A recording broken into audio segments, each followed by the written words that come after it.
Hello again and welcome back to a new Parkitect video. In today's video I'm going to be playing with one of the new campaign levels from the new DLC, Parkitect Taste of Adventure.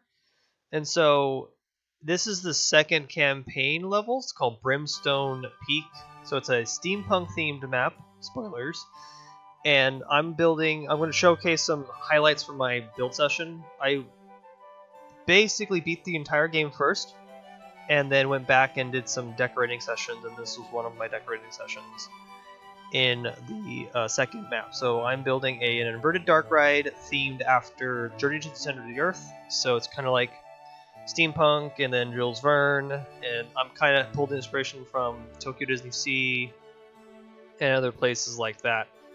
So I like the new DLC because we got some new stuff. We got 8 new rides, we got a whole bunch of new scenery items, we got an adventure theme, a Candyland theme, and I just jumped into it right away. And I've been having a blast with this new DLC and stuff like that. I'm probably going to do some more scenario or scenery runs of these scenario maps because I think they deserve a way to decorate it and make it more proper or more matching its theming. So this one's steampunk, and steampunk was just in my wheelhouse. Again, I did steampunk theming in another map. I think it was the Coaster Canyons. If you probably looked on Reddit or Discord, I already put up pictures of me working on that. So this is just kind of like a way to improve my steampunk aesthetic and to maybe just, I don't know, branch off what was already existing on the map, because Silverite made all the new campaign levels. I liked how he did some of the towers and the buildings for the station, and there's already an existing coaster that sits here. It's a spinning coaster, or inverted spinning coaster.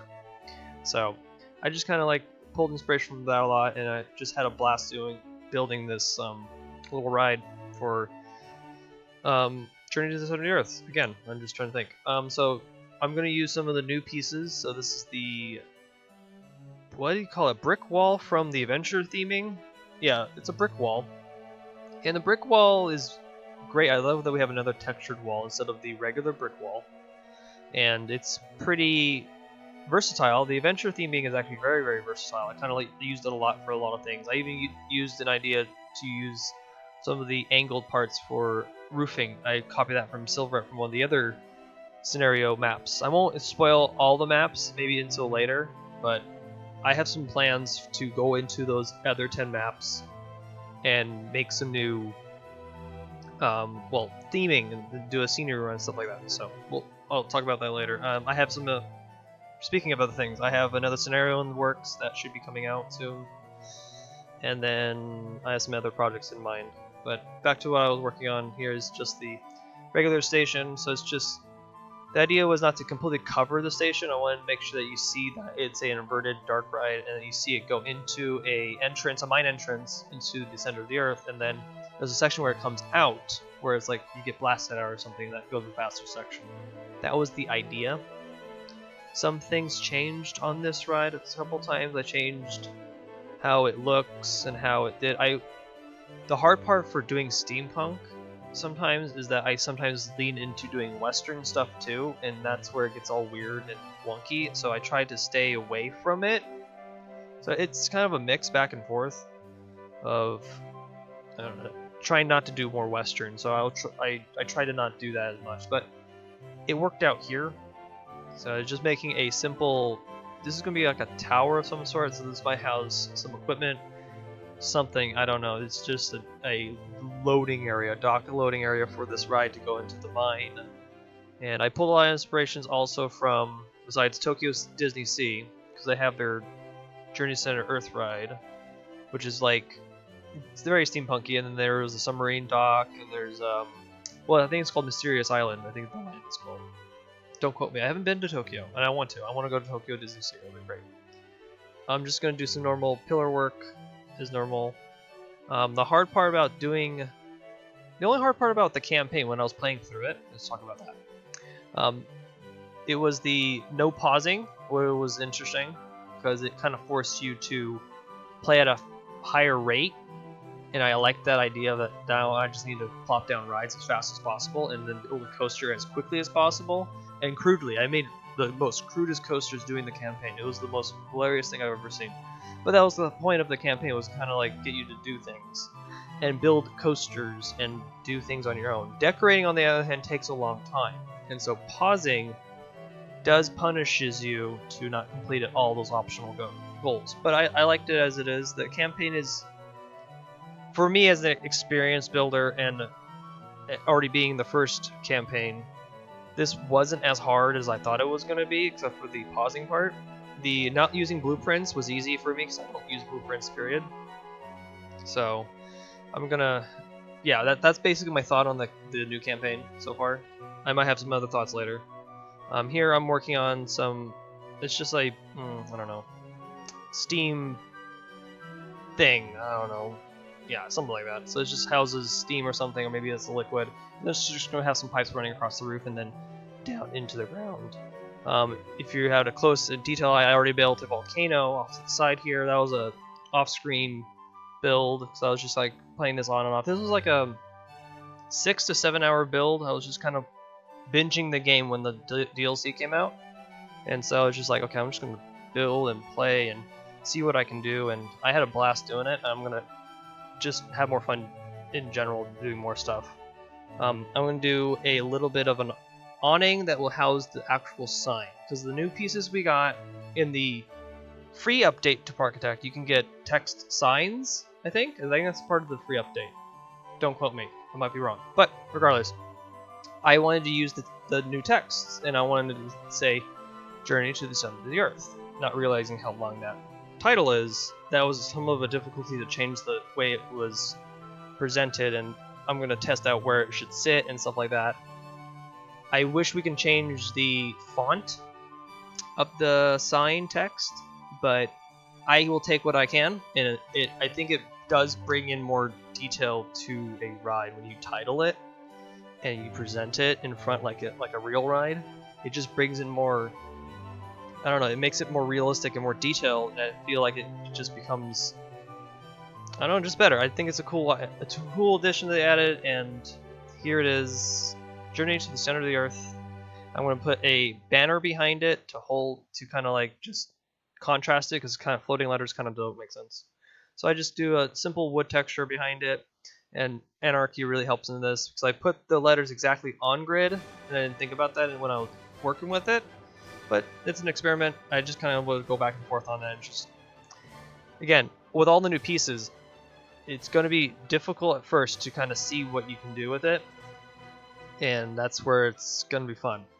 Over here was a restroom that I built really quickly off screen. It kind of matches the main building, and I was thinking when I was looking at pictures of Tokyo Disney Sea again, I needed a crane, like a steam crane. So I decided to go build a steam crane that was holding some equipment or something that's for transport, and I felt that it would be a perfect spot for it right here in front of the main building, because when I wanted to build a e-ticket attraction, as what I call it, I'm going to build it in a companions like mini land around it. So it would be the main ride building, a restroom facility, and then maybe across the street would be a a restaurant or a gift shop that would be matched in the same theming as the main building, and it kind of makes it pull itself together as it's a small little place to kind of check out. So that's kind of the idea of doing little details like that. So if you want to build a ride of some sort, always put things with it.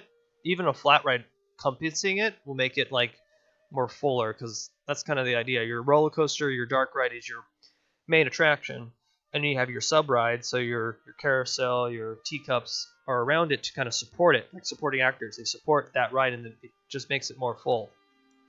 All theme parks do this, so you can just look around it. They all kind of do this. So let's talk about the crane as I ramble about park design. So here I'm just going to do a simple wheel spoke, and then the crane's going to have a wire that goes across it, and then it's going to support the wooden flat or wooden thing. I don't know what to call it. My mind's blanking out regardless. So just do simple stuff like that. So cable work, and it kind of just pulls it in together. I like the crane. I did another crane also later on another part of the map, because there's sections of this playthrough I cut out, like a lot of stuff. I recorded a lot of stuff, and I didn't want to give you guys an hour video. That would have been way too long, but I think I did okay. I probably will post the map on the workshop eventually after I do some finishing touches on my own, because I feel like I want to do maybe an additional roller coaster and maybe river rapids. We'll see. I don't know, because I also want to do some of the new maps too again. Like, spoiler, the third map is called Candyland, so I want to do a candy themed playthrough. I like the idea. I have some ideas in my head because. Oh, okay, regardless. I'm talking about another map. I should be talking about Brimstone Peak here. So I'm just finishing up again the crane, and then I'm going on to, I think probably next after this is probably redo of the entrance of the mine, or the ride entrance for the center of the earth, because I built it as a Western theme. Oh yeah, it's already been changed. So here's the redesign. Kind of matches better with the original building, and I wanted us to do some green ironwork, so like a very small, well, it's like a green copper look, so it was copper metal that oxidized, and it's turned into this lime greenish looking thing, and I think this kind of pulled it together because it was a separate looking building, it didn't connect with the rest of the theming. So that's sometimes the hard part about when I build, is I don't think about making it match, and I did this time, so I kind of went back and redid it, but I think it matches really well. It looks Jules Verne steampunky like. There's a little bit of a mine shaft coming out and stuff like that. Yeah, very basic stuff, just simple details. This map, to be honest, this rains a lot in this map, so if you're building on this map, try to cover your rides as much as possible or something. It's just a lot of stuff. So on to another build that I did on another build on the other side of the island. As you can see, I did some towers and walls and a gate. I kind of matched the same domes as Silverette did. I wanted to make like a little village. You'll see in a at the end of this video a little like showcase of what I actually did, because there was a lot I did on this map, and I'm probably going to do more again. So I wanted, right when I started the map, the first thing that came to my mind was I needed an airship hangar. Now, I built an airship way long time ago on a map called Whisper Windsport. That was a custom scenario of mine. I built a gigantic airship that the guests come out to spawn into the map. And so I felt like I needed an actual airship hangar. So I knew that the airship had to be smaller, and the hangar would be actually the size of what I need. Well, it will be smaller, so it's a 3x5, 3x5 here. Yeah, and I'm also pulled inspiration again from Disneyland Paris. They have a ride. It's not a ride. It's a theater that has a airship coming out of a hangar. It's in their Tomorrowland, and so that was my inspiration to pull from that, because it was the airship coming out of a hangar. I think it was a cool idea. I mean, that was originally from an idea called Discovery Land. Oh yeah, Discovery Bay. It was called Discovery Bay, and that didn't come true yet. So I kind of did that idea to give this then like an airship off to the side of the little town, because this is where you can transport out of the island. There's also I also built a harbor later on where you can pull from there, or it's a harbor that you can come off the island. So there's multiple transportations out of this island. So this building houses a motion simulator, just a very basic ride. I'm going to do some normal copper metal roofs, things like that. I'm going to do another sign again. I really think the text added to this game really adds a lot of detail and customization to this game now. Just hours of more things to do. So, on to fixing up the exit. I had an idea to incorporate the new option to do tunnels now out of water, because we have the option. I felt like the tunnels, I don't know, it's also space themed and a little bit steampunk themed, but also you can do like a water theme with it, like an aquarium or something. But I wanted to add that to it, and I wanted to showcase that they were getting off the airship, like they just arrived, or they're getting on the airship, so it's kind of like a transition point. You see them come off the ride and then exit out to the main plaza.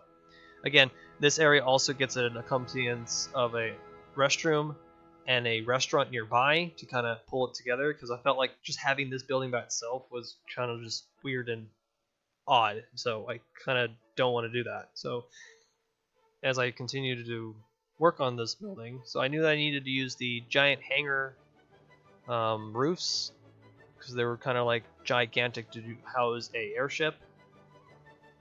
Just very basic stuff, just getting the shape of it.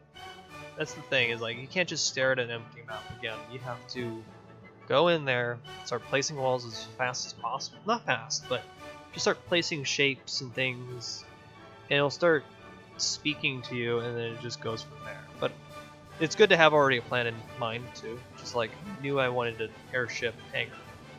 So on to building the actual blimp.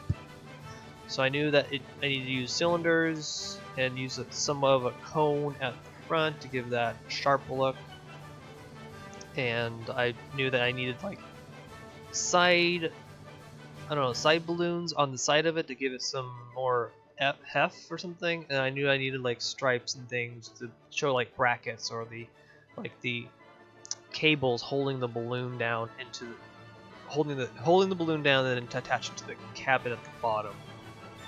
The unfortunate part about the angle of the game is that the cabin, when I put it together, doesn't show much detail because it's such a weird angle. And the thing is that the airship's already kind of just sitting inside the hangar, so it's kind of weird. It's not like my other airship that I built.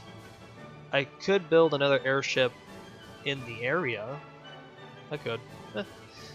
That's later on if I want to go back into the map or something like that. So you're just adding, again, shapes to adding some more brackets and stuff like that. And gold, so the colors you want to go for like a steampunk is like dark blue, copper green, gold, a black iron maybe, or a dark iron color, dark brown, dark black, something like that. So here I'm just going to figure out where the rest of the balloon could be inside, and then make a very crude and quick box at the bottom just to kind of give an idea that that's the cabin for the airship. And then on to building some other details around it.